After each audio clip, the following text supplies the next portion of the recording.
Hope you're all still awake. Late Night Mega here, and I grinded up some. I got all this on one trip with Axel, so I just threw myself into spikes after getting to the end of the segment where you're chasing after the giant mechanoid, and yeah, I ended up with did that a couple times until I got a game over, and then I had over 10,000 medals on the one run. We're also going to pick up this prickle barrier here. So if we step on spikes once, basically what it does is it'll reduce your health to 1. So it's not the best protection, but there's a reason we need it for the stage we're going to. And where we are going is probably not where most people expect. We're actually going to Booster Forest. Yeah, if you're familiar with this game, you're probably wondering why I'm not going to Gravity Antonian right now. Because there's a really good reason to go to Gravity Antonian third. And we'll get into that. Bamboo Pandemonium. Really? That's the name we're going with? Who came up with that? I mean, I guess it's not as bad as, say, something like Tornado Tunyon. Wait a minute. Anyways, this is the Ride Armor stage, if you got that from the hint there. Now, remember in basically SNES and even the PlayStation 1 games, so X through X6 again, the Ride Armors were still like kind of fast-paced, kind of fun. Ride Armor in this game is much like the Ride Armor in X7. It is slow, it is clunky. Look at how slow and clunky this thing is. It does pack quite a punch. There is a neat little cannon on top there. You can press the triangle button to launch the special attack. It's not really that cool or super useful. I'll demonstrate it at some point. Basically, it'll just send out this electric orb that will stun enemies. It won't deal any damage. Well, in Mega Man X8 here, the Ride Armor is basically an escort mission. A slow and clunky escort mission. I also had like 3 recording attempts in order to get everything, because we got a copy shot. That was the copy shot, again pressing triangle while we're on. So we have A-Trans, so we can morph into that guy for a time period. That'll be useful later in the stage. Axel makes use of A-Trans in a few areas to get certain rare medals. But in order to get all the rare medals and everything in this stage, ooh, a secondary Ride Armor, you need to have the Ride Armor and take it through the whole stage. Now, as you saw there, you can actually kill the rider in one of the enemy Ride Armors, and you can actually pick up that Ride Armor. It won't have the special cannon. There it is. The cannon's really not that useful. Try using it here, but the angling is making it not work out well. Yeah, you can see it stun the guy. It'll actually be kind of useful there. So what you want to do, go up here, kill this Met first, and then come back and let this thing ride, because you don't want that Met stopping you from getting to your Ride Armor again, because that has happened. And you do not have much room for error here.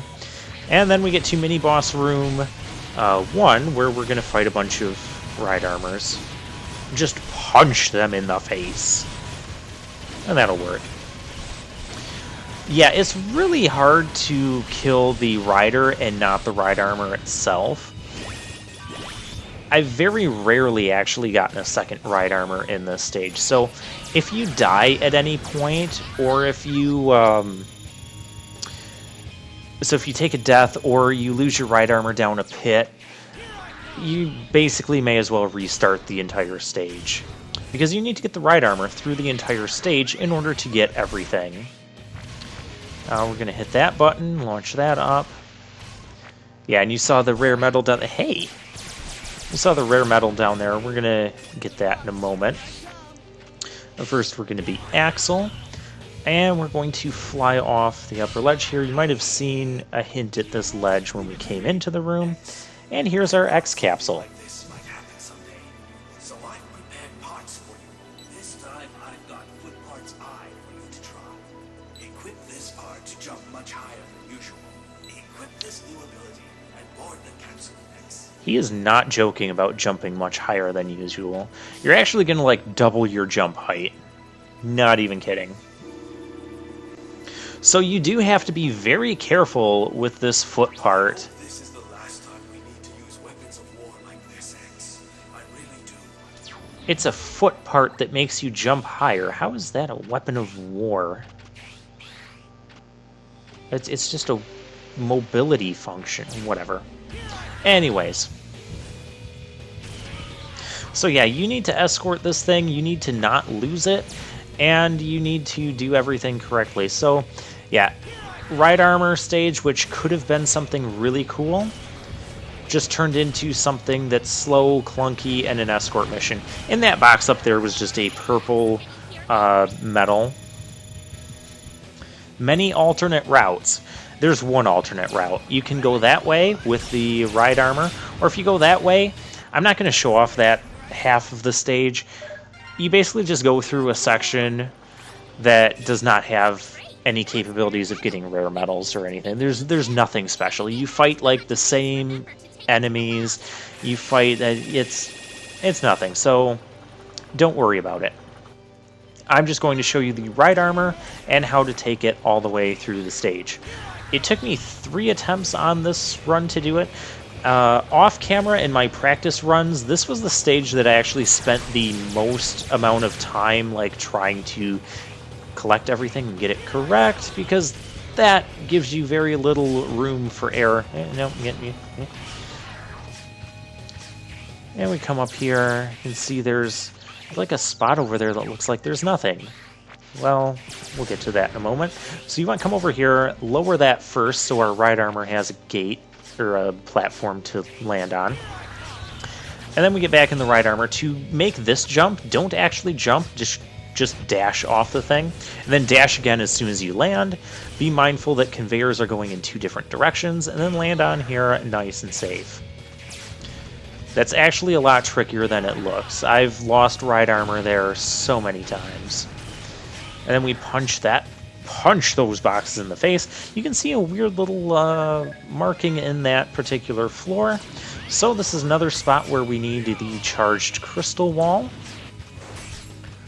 Yeah, we can actually 100% this stage our first try. As long as you have Axel and the Prickle Barrier and X with you, and you have the Buster upgrades, you can charge up Crystal Wall. So you need all that stuff. And you need Ride Armor for everything. Just fly your Ride Armor over here, and we get to the second mini-boss room. It's Vile. Vile! Where have you taken Lumine? Do you plan to hinder the Jacob project? Yeah, because he's going to tell you all that. After all this time apart and all you do is bombard me with questions? Don't worry about our little Lumine. We're taking great care of him. The orbital elevator is too important to us to hurt the one who operates it. Don't you know what you're doing? Clearly he does know what he's doing. Joint venture between humans and Reploids. They clearly have a plan. Chill out, X. Let's enjoy this little reunion, okay? I'm actually going to exit the Ride Armor. To exit the Ride Armor properly, you just press up and jump at the same time. Or jump while you're holding up. And that's how you get out of it. Again, not intuitive. Now, a thing I would like is if that crystal wall was advertised to be able to reflect projectile shots or energy shots, but it doesn't reflect Vile shots. And in my opinion, that's like the most useful thing you could have possibly done with it, and it doesn't work. That frustrates me. But Vile here as a mini-boss, yeah, it doesn't take much to take him down. So, back to my discussion on the third stage. So the third stage you take will automatically, well, the third Maverick you go after, will automatically have Vile in one of the mini-boss spots. And that is important because Gravity Antonian's mini-boss is considered the hardest thing to contend with in the game. So people like to go there as a strategy for third Maverick choice. So you can replace what's there with Vile. And Vile will now randomly appear in mini-boss sections throughout the other stages. Here is where we want the prickle barrier. Yeah, you can see it took us all the way down on health. We're going to tag out to Axel so X can recover some of that health. And the prickle barrier is one shot. It's an automatically applied effect, so you can't get you can't choose when to use it or anything, or when to activate it. It'll just activate the first time you touch spikes. But that is how you get on this path and collect all this stuff.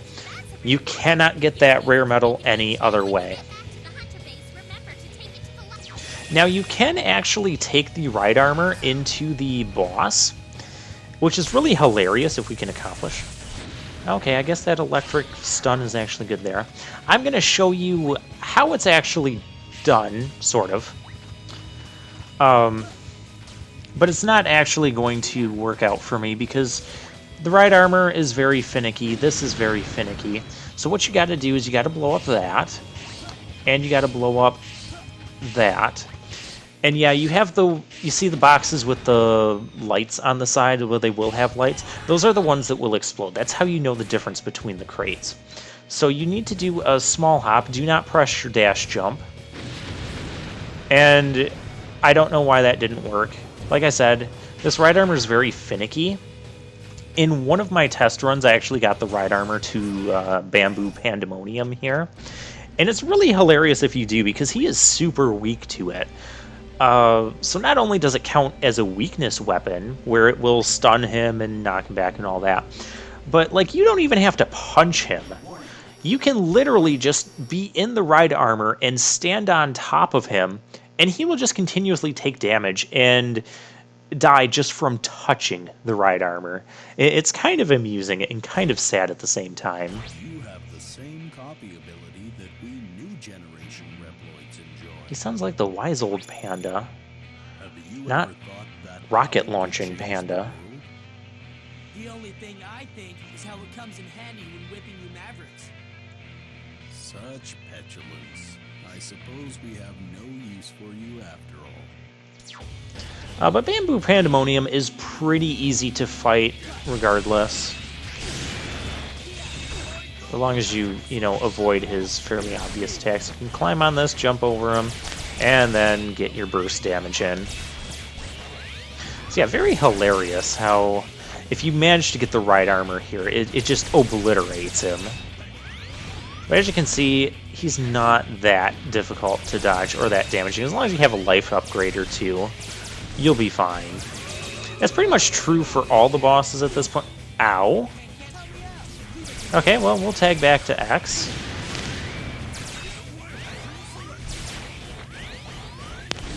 And he's dead. Yeah, the life upgrades are really all you need to beat this guy. That's pretty much true of most of the Mavericks in this game. It doesn't really matter if you have their weakness weapons or not. So yeah, that was the ride armor stage, and that's how you get through all of these segments and collect everything on one go. But yeah, this was the stage I spent the most time on. I don't like that the ride armor just became a really slow and tedious escort mission. You got through that stage as if it were your own backyard. Nice work. Oh, so that's how we're describing it. Okay. Well, let's go check out the chips we got here. What else did we get? I thought we got a green one. I guess not. Next, we're going to focus on getting the life ups. Weapon converter. Any damage you incur will deplete weapon energy instead of life energy. That seems kind of insane, especially for the price. I'm not going to get that, though. Probably, like, ever. There's weapon... Yeah, we'll get a weapon up. They're cheap. X is really the only one that needs weapon energy. I don't know what Axel uses weapon energy for. Shield armor. Increases defense for people who do not get armor upgrades. Those are really cool. But yeah, I don't know what Axel uses weapon energy for. The triangle button doesn't seem to do anything with any of his weapons, and none of his weapons use energy. But they each have an energy bar. I don't get it. That's the third one, but we still don't know what the Mavericks are up to. We still haven't determined exactly why the new generation Reploids are going Maverick. We're still not really going to determine that. But it looks like their virus resistance is absolute. Yeah, I'm a new generation prototype, and I can confirm that. I'm immune myself. I have issues with the plot of the X0 and ZX series once we get to, like, X5 and beyond. Let's analyze this data to be sure. What? And there's so much analyzing No data. Maverick. Heck, I'm a Maverick hunter. All that analyzing data, you'd think they'd be able to explain the plot better. Oh well.